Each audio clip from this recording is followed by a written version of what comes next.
కడప జిల్లా లింగాల మండలంలో వ్యవసాయ మోటార్ వైర్ల చోరీపై ఎంపీ అవినాష్ రెడ్డి ఆగ్రహం వ్యక్తం చేశారు. మోటార్ వైర్ల వరుస చోరీలపై నిరసన తెలుపుతున్న రైతులకు మద్దతిచ్చారు అవినాష్ రెడ్డి. నిన్న ఒక్కరోజే 40 మోటార్లకు చెందిన కాపర్ తీగలు, విద్యుత్ వైర్లు చోరీ అయ్యాయన్నారు. వరుస చోరీలు జరుగుతున్నా ప్రభుత్వం, పోలీసులు పట్టించుకోవటం లేదన్నారు. రైతులకు జరుగుతున్న నష్టాన్ని ఎవరు పూడుస్తారంటూ నిలదీశారు అవినాష్ రెడ్డి. మండలంలో ముఖ్యంగా విచ్చలవిడిగా రైతులకు సంబంధించిన కేబుల్లు దోపిడీకి గురవుతా ఉన్నాయి. నిన్న రాత్రి మాత్రమే దాదాపు 40 మంది రైతులకు సంబంధించిన కేబుల్స్ దొంగతనానికి గురయ్యాయి. ఇంత పెద్ద ఎత్తున దొంగతనాలు జరుగుతూ ఉంటే మరి పోలీస్ శాఖ, ప్రభుత్వము ఏం చేస్తూ ఉందని చెప్పి ప్రశ్నిస్తూ ఉన్నాం. నిన్న రాత్రి తొలిసారి కాదు ఇది.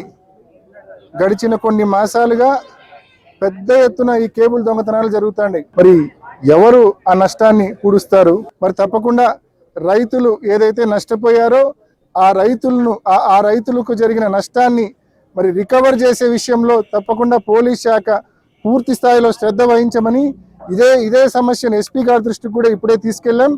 ఎస్పీ గారు కూడా దీని మీద ప్రత్యేక శ్రద్ధ పెట్టాలా. శ్రద్ధ పెట్టి నష్టపోయిన ప్రతి రైతుకు తన ఎంత కేబుల్ నష్టమైంటే అంత కేబుల్ రికవర్ చేయించే దిశగా